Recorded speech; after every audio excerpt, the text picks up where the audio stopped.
자, 최상목이 안 자르고 내비두니까 이게 할아버지 상투를 땡기려고 하고 미쳤어요. 있습니다. 네, 잘라야 돼, 건방지기가 이거. 아주 일단 시건방지기가 상투지만 고등학교 무상교육 관련한 법안에 대해서 오늘 거부권을 발의를 했죠. 네, 최상목이 고교 무상교육 국고 지원 연장법을 거부했습니다. 그래가지고 다시 국회로 돌아오게 되는데 이게 원래 뭐 국고를 지원을 하고 있었어요. 네. 근데 이게 일몰이 시효가 되는 바람에 만료됐죠? 만료되는 바람에 국고로 지원을 하자 연장을 하려고 했는데 이제 민주당에서 이거를 올리니까 최상목이 거부권을 쓴 겁니다. 그런데 이제 최상목 거부권을 쓰면서 아니 지방 돈으로 그냥 하세요. 지자체 돈으로 하세요. 왜 국고를 지원해? 이렇게 얘기를 하고 있는 거예요. 시발놈들아, 윤석열 정부 들어가지고 니들이 지방에 내려보내야 되는 돈도 돈까지 안 내는 안 거 아니야. 내려보내고 내려 보내주는 어? 척하고 그것까지 다 딸딸 긁어가지고 니들 해외 순방 다니고 세금 펑펑 썼잖아. 니 쌈짓돈인 것처럼. 100조를 손실이 입었잖아. 90조 가까운 손실을 입혔잖아, 니들이. 그래놓고 이렇게 뻔뻔하게 거부권 행사했습니다. 만일 이게 진짜로 연장이 안 되면 가구별로 이게 그 고등학교 학생이 있는 가구별로 10만 원에서 16만 원 정도의 추가 부담을 해야 된다고 해요. 그 정도 큰 비용이라고 합니다. 이게 고등학교 지원되는 비용이라서. 근데 이 새끼가 지가 조금이라도 나는 그냥 잘라. 세금에 대한 정책을 잘라야 생각하잖아. 돼. 지가 나중에라도 혹시 대권에 대한 꿈을 꾸고 있는 놈이라고 하면 최소한 이런 민생 지원에 관련된 법안만큼은 건들질 말아야 되거든요. 근데 쥐가 뭔데 자꾸 대행인데 이걸 거부권을 자꾸 쓰나? 아니, 얘 잘라야 된다니까. 뭐지, 이거? 그러니까 얘뿐만 아니라 그냥 다 잘라야 돼. 다 이거. 잘라. 국무위원들 그냥 다 잘라버려. 그래서 자꾸 설 명절 지나고 난 후에 아니면 설 명절 직전에 기존에 있는 그 국무위원들 중에 참석했던 비상국무회의 그 당시에 개엄 때? 개헌 국무회의에 참석했던 놈들 다 잘라야겠어요. 지금 국무총리가 나와서 계엄을 막기 위해서 모인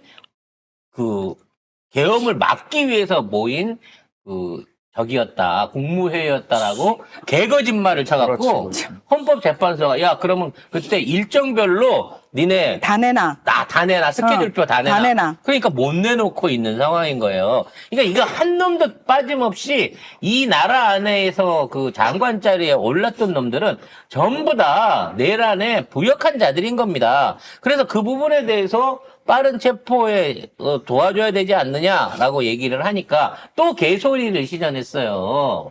관련해서 이재명 대표가 뭐라고 일침을 놨는지 한번 정리를 해보겠습니다.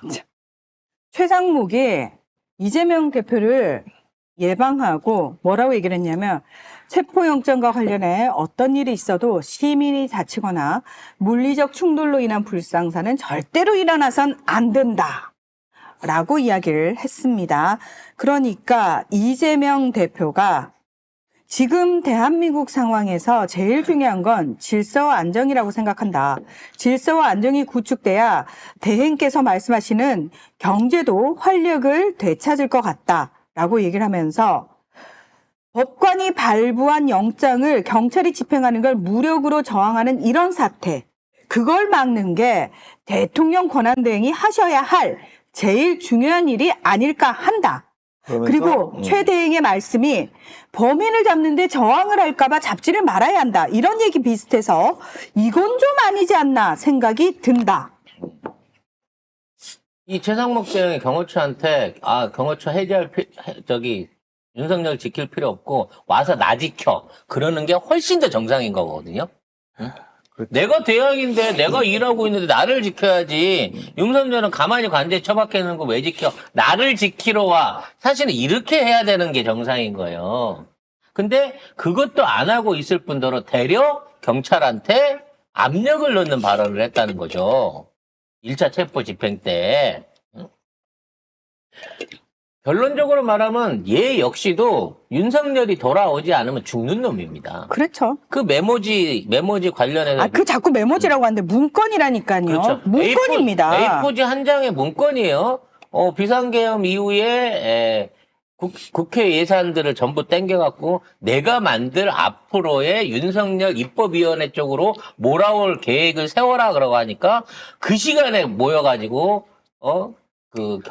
경제 수장들을 모아가지고 11시가 넘은 시간에 회의를 개최했던 그런 놈이에요, 실제로. 최상목이. 그러니까 최상목이 일자 체포영장 집행 당시에 경찰에 굉장히 여러 차례 전화를 해서 체포영장 집행에 관한 상황을 묻고 경호 부대에 협조해주고 경호를 위해서 인력을 증원해달라라고 요청을 했다고 이 합니다. 새끼도 가야 돼. 그러니까 가야 돼. 경호청한테 전화를 해서 야 경찰의 체포영장 집행에 협조해라 도와줘. 라고 얘기해야 되는데 전화를 잘못 알고 잘못 걸었을까? 아니. 같은 경자 들어가갖고. 윤석열 측에 인력 증원해달라고 한 거잖아, 결국에.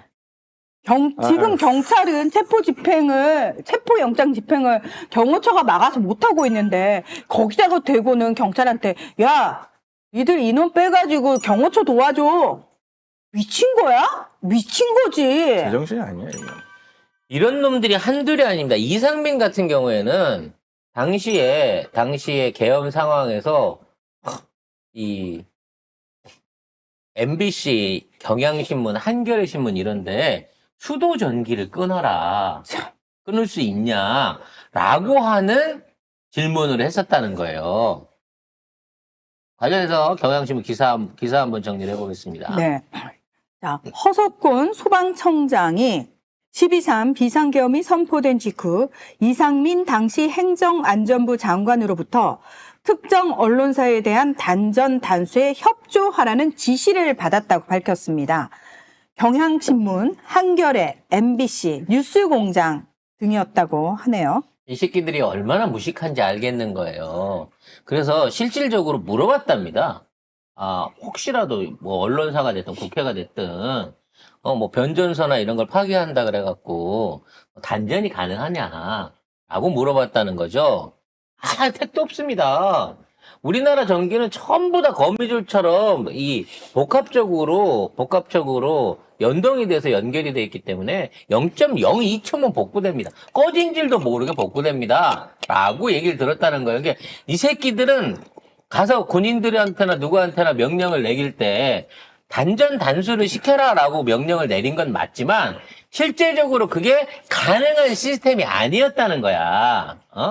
영화에 보면 어떤 단전 단수를 시켜가지고 서울 같은 도시에서 막 불이 저쪽에서보다 팍팍팍팍 이거 영화고 우리나라는 이미 이런 전력망들을 전부 다 이 복선화했기 때문에 병렬화했기 때문에 예를 들어 여기서 전원이 끊어지면 이쪽에서 들어오고 여기가 끊어지면 저쪽에서 들어오고 이런 방식으로 다 살아있기 때문에 그게 불가능한 상황이었는데 이런 명령을 꼼꼼하게 내릴 정도 되면 뭐냐 얘도 어떻게든 한 숟가락 얹고 싶은 거야. 내란을 거들고 싶었던 거야, 이 새끼도. 내랑 동조 세력이죠. 이건 역시도 때려 잡아야 된다는 거죠. 근데 나는 이거 할 때 좀 어처구니가 없었던 게 이거 영상으로 보면요. 국회 행안위 전체 회의였었거든요. 윤건영 의원이 이거 물어보거든요. 그러니까 허석권 소방청장이 모른다고 했어. 처음에 정확하게 기억 안 난다 그랬어. 그래가지고 하니까 윤건영 제보 받은 거 있어요. 의원이 저 한다. 알고 질문하는 거라고. 알고 한다고 하니까 그때서야 이제 그런 기억이 있다. 왜냐면 위중하면 이제 처벌받으니까. 그래서 MBC, 한겨레, 경향 다 있는데 조선일보 없었다. 그리고 나중에 다른 사람이 물어봤을 때 뉴스공장 있었냐? 뉴스공장도 있었다. 이렇게 된 거예요. 진짜 뉴스공장은 안 끼는 데가 없구나. MBC하고 동급으로 쳤네. 아니죠.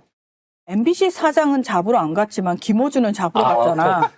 더 높은 급으로 친 건가? 우리나라 최고의 언론사는 3대 헌법기관 중에 하나가 뉴스공장이에요. 뉴스공장이야, 지금.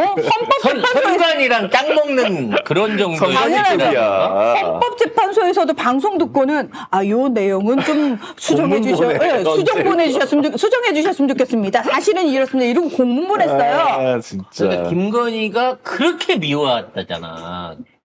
두 번째는 송 작가님이에요. 두 번째 건진사이다고. 아마 나는 어쩌면 좋아할지도 몰라. 네. 왜냐면 나만큼 진짜 그 빈첸지그가 별과망이라고 하잖아. 뭐라고? 김건희 어렵고 힘든 시절부터 김건희의 재능과 노력과 성과를 인정해주고 김건희가 실세다 그러면서 항상 김건희를 주목해야 된다라고 띄워줬던 사람 나밖에 없어. 하긴 대통령 이야기까지 한 사람은 그럼. 송작가님밖에 없지. 내가 2년 반부터 이제 차기 대통령으로 김건희가 나올 사람이다라고까지 이렇게 띄워줬으니 우리가- 김건희 입장에서는 나를 조기에 치면 안 되지. 아, 그래서 박찬욱 감독한테 가서 영화를 찍을 때 꼭 송 작가님을 작가로. 작가로 써달라 뭐 이런 식으로 얘기할 수도 있죠. 내가 진짜 그 사람 자서전을 써주든 나중에 재연 다큐를 써주더라도 제일 잘 써줄 수 있는 사람. 여러분 걱정하지 마세요. 우리 세호는 외모가 건희 스타일은 아니에요. 김건희 마음에 쏙 들만한 대본을 써줄 수 있는 사람은 나밖에 없다니까. 아, 그렇기 때문에 이 어묵한 시기에도 건진 같은 데도 4번, 5번씩 고발을 당했지만 송작가 TV는 그나마 건희의 어떤 공세에서 피할 수 있었던 이유가 건희가 그래도 송작가가 날 좀 알아줘 라고 하는 진짜 그건가? 요런 마음이 있지 않았을까. 고소고발 안 당했대, 김건희한테는. 김건희한테는 내가 안 당했거든요. 심지어 그 청와대 용산에서 지금 그 나와 있는 그 변호사 걔가 거기 최지우가 거기 있을 때 그때 이제 고발해야 될 그 유튜브 명단 12개를 뽑았어요. 그 중에 제가 들어가 있었어요. 맞아, 있었는데. 네, 그때 들어가 있었는데 그때 빼줬어. 오. 그래서 그 당시에 고발 안 당했어요, 우리가. 그러네? 그런 거 보면 우리 이 김건희 여사는 송작가 TV에 우리? 특별한 애정을 갖고 있다.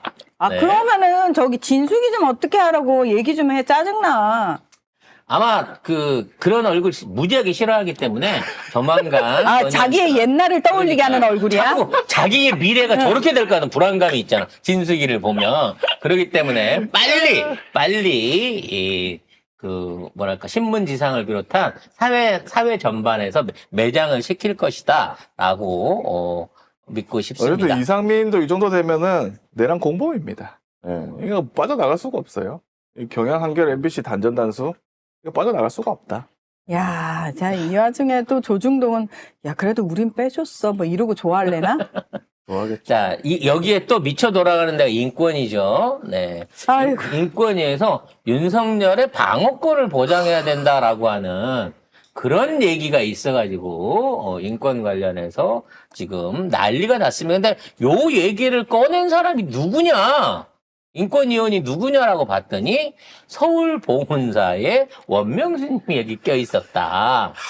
이 양반이 왜 인권위에 가 있죠? 물론 사회적 지위를 봐서 못 갈 위치는 아닙니다만, 왜 여기를 갔을까요? 왜 하필이면 보문사죠? 아유. 조계사 출신도 갈 수 있잖아요. 응? 근데 왜 건희가 즐겨다니는 봉은사의 원명스님이 여기에 꼈을까요? 아이고. 자, 보문사의 주지스님 원명도 여기 인권위원으로 포함이 돼 있는데, 지금 윤석열의 방어권, 그리고 내란 피의자의 구속과 체포 자제, 한덕수에 대한 탄핵소추 철회, 이걸 권고하는 내용을 담고 있는 계엄 선포로 야기된 국가의 위기 극복 대책을 권고하는 안건. 여기에 이제 5명의 인권위원이 이걸 발의를 했어요. 그 중에 이제 보문사의 주지스님인 원명도 포함이 돼 있는데, 이것과 관련해서 조계종은 해당 스님의 인권위 안건 발의는 종단과 무관하다, 이러고 선을 그었고요. 범불교 시국회의는 매우 참담하고 부끄럽다. 원명 스님을 향해서는 인권위원직을 즉시 사퇴하라 촉구를 했습니다. 총무원장님 그 등신불 만들었을 때부터 뭔가 이제 불교계하고 이제 어찌 됐건 그게 된 거잖아. 어우, 무서워. 본인이 그렇게 하셨다잖아. 자살하셨다잖아. 등신불로. 아니, 근데 불교에서는 자살을 하면 안 되는 거거든요. 근데 그걸로 종결 났잖아. 어찌 됐거나. 자승. 자승 스님, 자승 스님 사망 관련해갖고, 그렇게 결론이 났잖아. 멀쩡하던 자승 스님이 혼자서 남의 절에 가갖고, 불지르고 등신불 대신 걸로 지금 결론이 나 있는 거 아니에요? 아니, 근데 며칠 전에 권영세가 조계종 총무원장 진우 스님 만나가지고, 아이고, 우리 의원들이 얼굴이 많이 상했다고. 그러니까 진우 스님 바로 뭐라고 받아쳤는지 아세요? 그 국민들 얼굴은 더 상했다고. 진우수님 바로 앉은 자리에서 아이고 우리 의원들이 되게 얼굴이 많이 상했어요. 우리 당 의원들이 그랬더니 진우수님이 국민들 얼굴은 더 상했다고. 사실 인권이라는 데가 그닥 존재감이 없었는데 여기가 이게 우경화되고 나니까 이 진짜 너무 성질나게 만드는 짓거리들을 하는 것 같아요. 그리고 이런 인권위가 권유를 하거나 또는 뭐 의혹 제기를 하게 되면 이게 꼭 검찰 수사랑 연관돼서 같이 가요, 요새는. 뭐 고발되고 이러더라고요. 근데 이 지금 인권위원장 맡은 안창우 위원장 맡을 때도 엄청 말 많았잖아요. 이 사람이 진화론 가르쳐야 된다는 그 사람이잖아요. 그러니까 뭔가 정신 나간 편향된 사람. 종교 쪽에 있는 사람들만 모아가지고 약간 사이비 종교 집단을 만들고 있는 게 아닌가라는 생각이 들 정도예요. 윤석열이 내란을 자기 권력을 사용해서 내란을 일으킨 범인한테 방어권을 보장하라는 게 이게 말입니까? 그리고 그 아유. 안에 김용원이라고 그 상임위원이 있어요. 김용원 이 사람 굉장히 문제 많은 사람입니다. 그래서 이제 그 인권위에 갖고 일반 시민들이나 거기 그쪽에 갖고 이제 막 질의를 하고 문의를 하러 갔단 말이야, 이 사안에 대해. 그랬더니 거기다 대놓고 아주 일사불란하시네, 어디 지휘 받고 왔어요? 뭐 이런 식으로 얘기를 한 거예요. 그러면서 계엄 세력 동조 얘기는 날조다, 우리는 그런 사람들 아니다, 그러면서 누가 내란이라 그래요, 누가 이거를 이렇게 오히려 쏘아붙였다고 합니다. 그러니까 김용원은 원래 문제가 많은 사람이어가지고 그 사람에 대해서는 사실은 그 전부터 이거 엄청나게 비판 목소리가 높았거든요. 근데 그런 것들만 모아놓은 그런 거예요. 것들만 모아놓은 거죠, 당연히. 종교적 편향성을 갖고 있거나 사상적 편향성을 갖고 있는 애들을 모아놓고 진화론이 아니고 창조론. 죄송해요. 제가 헷갈렸네요. 창조론. 창조론 가르쳐요. 그걸 보편적인 인권에 대한 판단을 맡기라는 거를 그쪽에 넣어놓으면 이미 대가리가 썩었는데 그 안에서 어떻게 제대로 된 판단이 나오겠습니까? 아유. 김영원은 그 박정훈 대령 관련 사건, 인권 침해 진정 사건을 이 사람이 기각시켰어요. 그리고 박정훈 제가 대령의 방어권은 얘가 거부시킨 거죠. 그러니까. 제가 알기로 이 사람 또 예전에 총선 전에 본인이 아마 출마를 하려고 했었는지 막 본인 이름으로 인권위원 김용원 이러면서 현수막을 걸었던 기억이 나거든요. 네. 그래서 그 당시에 이런 윤석열 정권이 유지했다 그러면 반드시 좀 받았을 그리고 놈이겠죠. 위안부 관련해가지고 뭐 이상한 발언하고 그래서 이 사람 엄청 문제 많은 사람이에요. 네. 아무튼 이런 것들이 죽을 치고 있는 게 인권이기 때문에 인권위를 해체하고 새로 만들던가 아니면 차라리 어차피 인권위의 판단이 대한민국 안에 일어나는 보편적인 인권 침해에 대한 게 필요하다 그러면 AI를 세우든가 아니 외국 변호사를 선임을 해가지고 연봉 주고 외국 변호사들을 써는 게 낫지 않을까라는 생각이 듭니다. 그게 제일 공평할 것 같아요. 근데 사실 이 국가인권위원회라는 게요, 여러분. 엄청나게 시민사회단체에서 엄청나게 투쟁을 해가지고 만든 게 국가인권위원회거든요. 그러니까 이거 만드는데 굉장히 힘들었어요. 네, 그 위원회의 필요성은 존재를 하죠. 하지만 그 공정성을 담보할 수 있는 방법이 종교인을 통해도 안 되고 사회적 명사를 통해도 안 되고 법조인을 통해도 안 되고 이런 쓰레기들만 모아갖고 대려 인권 침해를 더 가중시킬 것 같으면 AI나 진짜 외국인들한테 외국 변호업체 같은 데다가 국제사법재판소 하듯이 이런 방식으로 맡기는 게 더 낫지 않을까 싶다는 거지. 그래도 공정한 판단을 보려면. 그리고 다행인 게 이거 안건을 내려고 했는데 직원들하고 시민단체가 몰려가지고 이거 안 된다 반대했죠. 해가지고 그러니까. 난리를 쳐서 일단은 막았습니다. 근데 한 거나 다름없어. 한 거나 다름없죠. 얘기한 거랑 다름이 없죠. 그럼 얘네들이 뭐 실권이 있어요? 이렇게 얘기가 있었다라는 것만 가지고 언론이 받아 쓰겠죠?